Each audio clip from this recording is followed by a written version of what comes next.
بسم اللہ الرحمن الرحیم۔ السلام علیکم ورحمۃ اللہ وبرکاتہ۔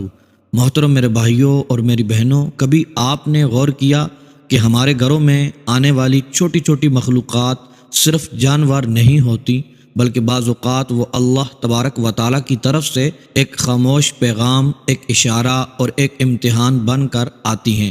خاص طور پر بلی، وہ بلی جس کے بارے میں نبی کریم صلی اللہ تعالیٰ علیہ وآلہ وسلم کی محبت مشہور ہے، وہ بلی جسے اسلام نے نجس نہیں کہا، وہ بلی جو گھر کے صحن میں آ کر بیٹھ جائے تو یوں لگتا ہے جیسے رزق کی دستک ہو، لیکن ہم میں سے اکثر لوگ اس اشارے کو پہچان نہیں پاتے۔ ہم بلی کو بس ایک جانور سمجھ کر ہٹا دیتے ہیں، ڈانٹ دیتے ہیں، کبھی پتھر پھینک دیتے ہیں، حالانکہ بعض اوقات یہی بلی ہماری تقدیر کے دروازے پر کھڑی ہوتی ہے۔ یہ کوئی کہانی نہیں، یہ کوئی من گڑت بات نہیں، یہ وہ حقیقت ہے جسے اہل دل صدیوں سے محسوس کرتے آئے ہیں۔ بزرگوں نے کہا ہے کہ جس گھر میں بلی خود چل کر آ جائے اور وہاں سکون سے بیٹھے، وہاں رزق کی کوئی نہ کوئی راہ کھلنے والی ہوتی ہے، کیونکہ بلی بھوکی ہو تو رزق کا وسیلہ بن جاتی ہے، اور جب کوئی اس کا پیٹ بھرتا ہے تو دراصل وہ اللہ تبارک و تعالیٰ کی ایک کمزور مخلوق کو کھلا رہا ہوتا ہے۔ اور اللہ تبارک و تعالیٰ کو اپنے بندوں میں سب سے زیادہ وہی عمل پسند ہے جس میں رحم، نرمی اور بے لوثی ہو۔ نبی کریم صلی اللہ تعالیٰ علیہ وآلہ وسلم کا فرمان ہے کہ ایک عورت صرف اس وجہ سے عذاب میں مبتلا ہوئی کہ اس نے بلی کو باندھ کر رکھا، نہ خود کھلایا نہ چھوڑا کہ زمین کے کیڑے مکوڑے کھا لے۔ اس سے ہمیں یہ سمجھ آتی ہے کہ بلی کا معاملہ اللہ کے ہاں کتنا نازک ہے۔ اب ذرا سوچیں، جس مخلوق پر ظلم عذاب کا سبب بن جائے، اسی مخلوق پر رحم کرنا کس قدر بڑی رحمت کا دروازہ کھول سکتا ہے۔ محترم میرے بھائیوں اور میری بہنوں، اکثر لوگوں نے یہ سوال کیا کہ بلی دولت کا اشارہ کب دیتی ہے؟ تو اس کا جواب بہت ہی آسان سہل ہے کہ بلی زبان سے کچھ نہیں کہتی، وہ عمل سے اشارہ دیتی ہے۔ جب وہ آپ کے گھر آ کر میاؤں کرے، جب وہ آپ کے دروازے پر بیٹھ جائے، جب وہ آپ کے کچن کے آس پاس گھومے، تو دراصل وہ رزق مانگ رہی ہوتی ہے، اور رزق مانگنے والا کبھی خالی نہیں لوٹتا۔ اگر آپ نے اس وقت دل سخت کر لیا تو شاید آپ نے ایک موقع کھو دیا، اگر آپ نے دل نرم کر لیا تو ممکن ہے اللہ تبارک و تعالیٰ نے آپ کی تقدیر کے کسی بند دروازے کو کھولنے کا فیصلہ کر لیا ہو۔ یہ بات یاد رکھنی چاہیے کہ اسلام میں کوئی بھی وظیفہ جادو نہیں ہوتا، نہ کوئی عمل خود بخود تقدیر بدل دیتا ہے، بلکہ اصل چیز نیت، یقین اور اللہ تبارک و تعالیٰ پر بھروسہ ہے۔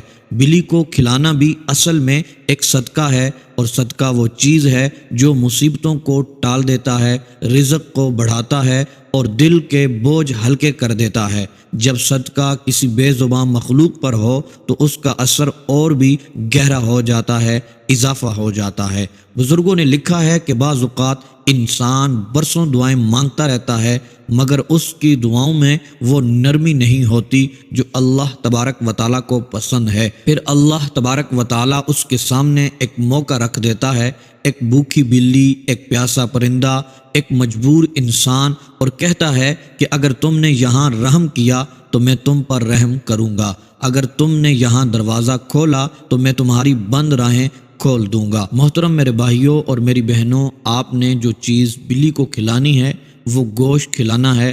گوشت بلی کو بہت پسند ہے اور اس کی پسندیدہ غذا ہے۔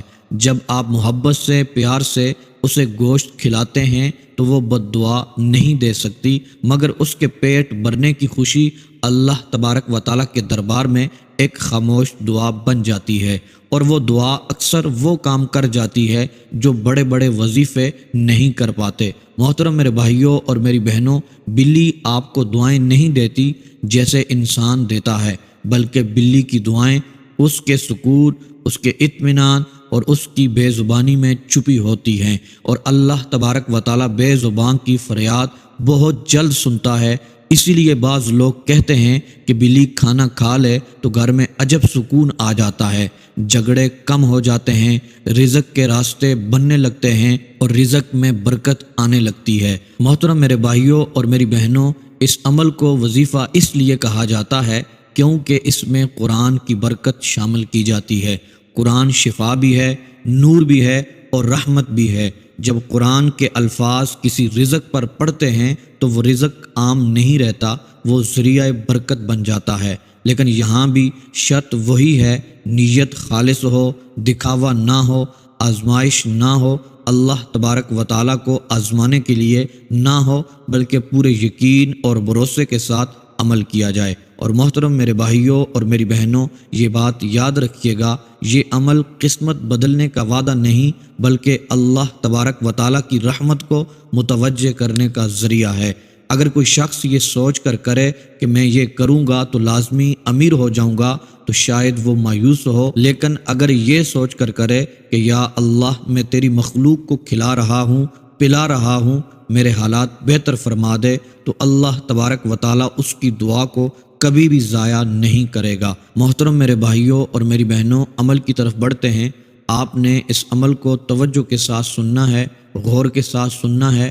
محترم دوستو، شعبان المعظم کا مہینہ بھی گزرنے والا ہے اور رمضان المبارک بھی شروع ہونے والا ہے۔ آپ اس عمل کو اس رحمت بری گھڑیوں کے اندر کریں گے، انشاءاللہ عز و جل آپ دیکھیں گے میرا رب کیسے کرم فرماتا ہے، آپ کی دعائیں قبول ہوں گی، رزق میں برکت ہی برکت ہو جائے گی، آپ کی تقدیر اور نصیب بدل جائے گا۔ محترم دوستو، آپ نے یقین کامل کے ساتھ اس عمل کو کرنا ہے، اللہ تبارک و تعالیٰ پر بھروسہ کرنا ہے، کیونکہ حدیث قدسی میں آتا ہے اللہ تبارک و تعالیٰ اپنے بندے کے گمان کے مطابق معاملہ فرماتا ہے۔ محترم میرے بھائیوں اور میری بہنوں، آپ نے تھوڑا سا حسب توفیق گوشت لے لینا ہے، یا پھر آپ کی توفیق ہے تو آپ زیادہ لے لیں، بہت ساری بلیوں کو آپ یہ گوشت کھلا سکتے ہیں۔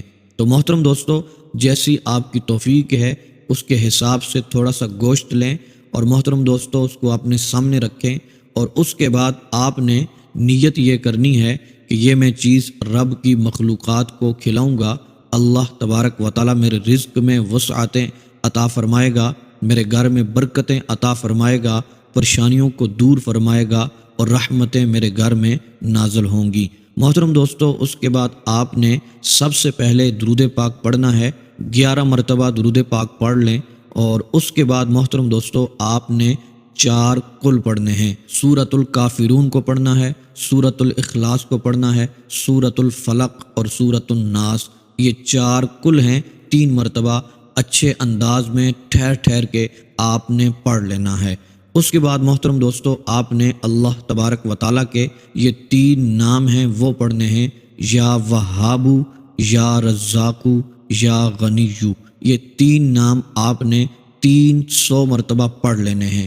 اس کے بعد محترم دوستو 11 مرتبہ درود پاک پڑھنا ہے۔ درود پاک پڑھنے کے بعد اس گوشت کے اوپر آپ نے دم کر لینا ہے، پھونک مار دینی ہے۔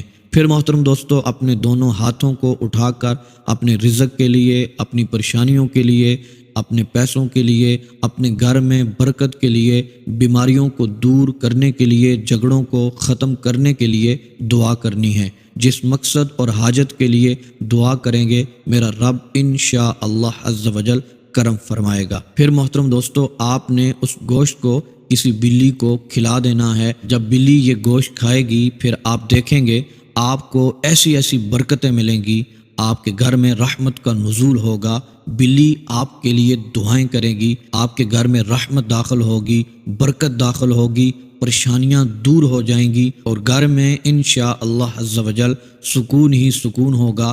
آپ کا گھر رحمت کا، برکت کا گہوارہ بن جائے گا، خوشحالیاں ہوں گی، انشاءاللہ عز و جل میرا رب کرم فرمائے گا، آپ کے گھر میں رزق بارش بن کے برسے گا انشاءاللہ عز و جل۔ اللہ تبارک و تعالی آپ کو خوشیوں سے مالا مال فرما دے گا۔